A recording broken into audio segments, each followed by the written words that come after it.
プロシアの歴史8、シュマルカルデン戦争2、ミュールベルクの戦闘。前回はシュマルカルデン戦争を始めるにあたって、カール5世が準備した2つの条約を見ました。今回はカール5世が準備した2人の人物を見てみようと思います。モーリスとアルバート・アルキビアデス。この2人は古代の私たちの目には裏切りとか寝返りと映るような行動をしてシュマルカルデン戦争の行方を左右していった人物に思えます。まずはモーリスから見てみましょ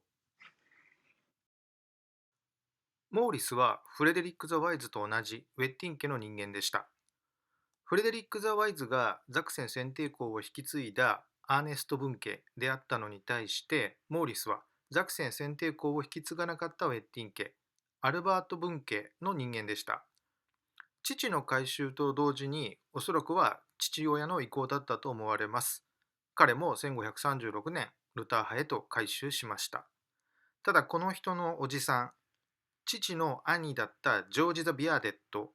は熱心なローマカソリックでした。モーリスは分家とはいえ、ルターをかくまったフレデリック・ザ・ワイズと同じウェッティン家の血が流れている人間でした。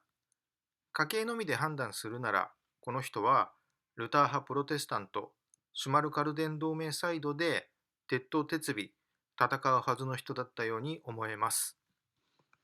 次はアルバート・アルキビアです。この人はホーヘンゾーレン家の人でした。第一代プロシア公アルブレヒトの甥でした。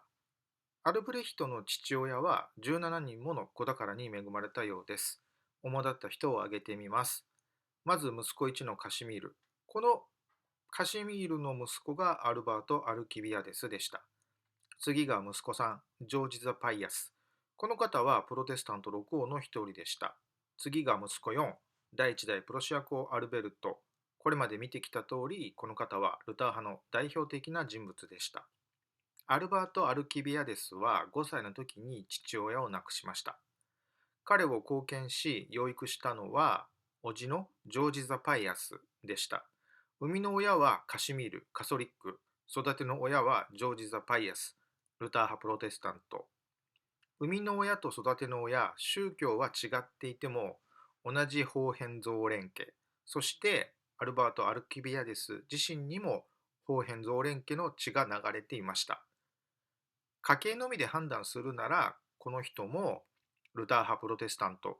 シュマルカルデン同盟サイドで戦うはずの人だったように思えます。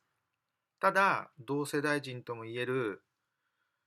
モーリスとアルバート・アルキビアデス。この2人に共通して思うのは、ローマカソリックかルター派プロテスタントか、それをめぐって自分の父親や叔父たちが相争っている姿を見ながら生まれ育った人たちだったということです。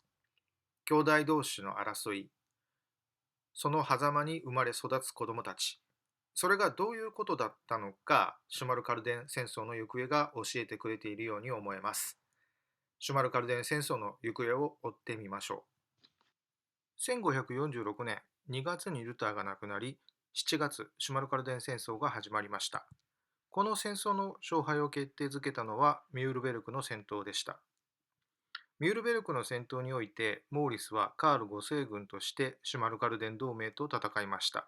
結果はカール5世の勝利、シュマルカルデン同盟は敗れました。シュマルカルデン同盟の盟主、フィリップ・ザ・マグナニマスとジョン・フレデリック・ザ・マグナニマスはカール5世の捕虜となりました。代わりに、ジョン・フレデリック・ザ・マグナニマスの捕虜となっていたアルバート・アルキビアデスはこの時釈放されました。カール5世がモーリスを自軍へ引き込むために提示した条件。1、ジョン・フレデリック・ザ・マグナニマスにあったザクセン選定公の地位をモーリスへ与える。2、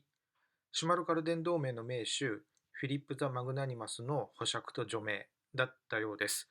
モーリスの妻の父はフィリップ・ザ・マグナニマスでした。モーリスにとってフィリップ・ザ・マグナニマスは義理の父だったのです。カール5世にとってこの戦争のそもそもの目的はルター派問題を解決すること、シュマルカルデン同盟を倒すことでした。ザクセン選定公の地位をシュマルカルデン同盟の人間に与えておくより、自軍に属する人間に与えることにはメリットがあったと思います。一方、捕虜にした敵の重要人物を何の交換条件もないまま敵に返してしまうことには何のメリットもなかったように思えます。フィリップ・ザ・マグナニマスがシュマルカルデン同盟に復活したなら、せっかくあと一息にまで追い詰めたシュマルカルデン同盟が息を吹き返すことは目に見えていました。カール5世はモーリスが本当に信用できるのかどうか試すつもりだったのかもしれません。ザクセン選定校の地位を与えても、フィリップ・ザ・マグナニマスは保釈しませんでした。代わりに、未だルター派プロテスタントの居城として抵抗を続けていたマグデブルクの制圧をモーリスに命じました。果たしてモーリスは命令を遂行するのか、カール5世を裏切るのか、続きは次回にしたいと思います。今回は以上です。ありがとうございました。